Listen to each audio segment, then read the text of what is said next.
Hey everyone, welcome to visionrecordingstudios.com on our YouTube channel. Today is a quick video. I get this question a lot.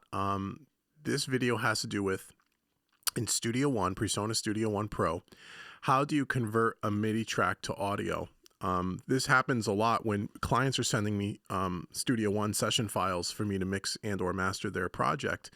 A lot of times they're using MIDI instruments, and if I don't have the same MIDI instruments as my client has, if they just send me the session with the MIDI data, I'm not going to be able to open up their virtual instruments and have the same sounds that they had when they created their music, if that makes any sense. I'll be able to see the MIDI data, but unless I have the same virtual instrument as my client, I'm not going to be able to use the sounds that they had used.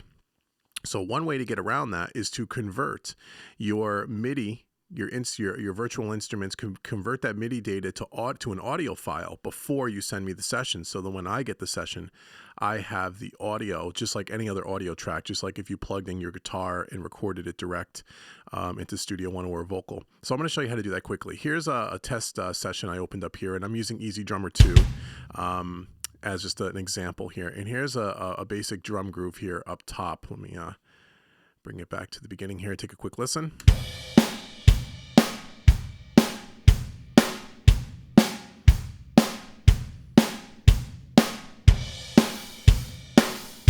Okay, so as you can see here, it's just a MIDI file. So let me just close this. And if you look up here, it's a little difficult to see in Studio One, but you can see all the MIDI data here. Okay, and if I were to double click that, it's just a typical MIDI track. This example would apply to a keyboard, a MIDI bass, MIDI drums, anything that's a virtual instrument that you're creating MIDI with. That's what this is going to look like. So how do you convert it to an audio track? Pretty simple in Studio One. All you do is highlight the event. Okay, you want to make sure you highlight this event. You want to right click, and you want to say bounce selection. Okay, when you bounce the selection, it's going to take a few seconds here. It's going to bounce it to an audio track, and this MIDI is now going to be an audio file. So we'll take a second to do that.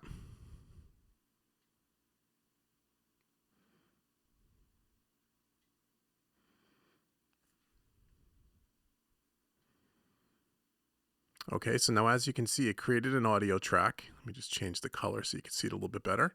And this is now an audio file. You can see the little audio track symbol here. This is an instrument track. So now if I were to mute the original instrument track and play back the audio track,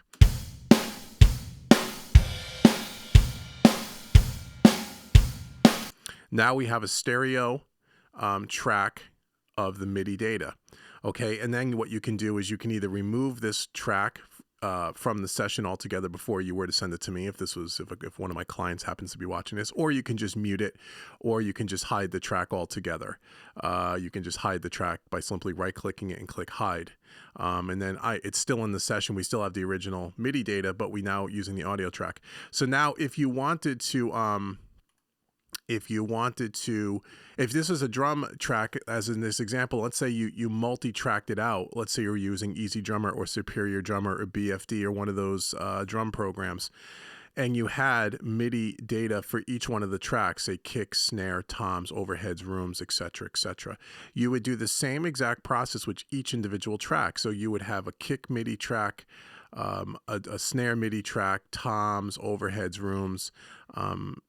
Depending on the software that you're using, there's a multi-track function for Steven Slate drums, for Easy Drummer, for Superior Drummer, where you can send out of the program the multi-track, and then you would do the same exact process that I just showed you here for each one of those instruments. So in essence, what I would end up with would be an audio track for the kick, the snare, the toms, etc., etc. So I hope that was helpful. If you have any questions, feel free to email me at visionrecordingstudios@yahoo.com, and check out the rest of the videos on our channel. Once again, as always, thank you for liking, thank you for subscribing to our channel, thank you for sharing. The more likes and subscribes we get, the more content that I can create. Feel free to leave a comment below if you have any questions, and I will talk to you soon. Take care.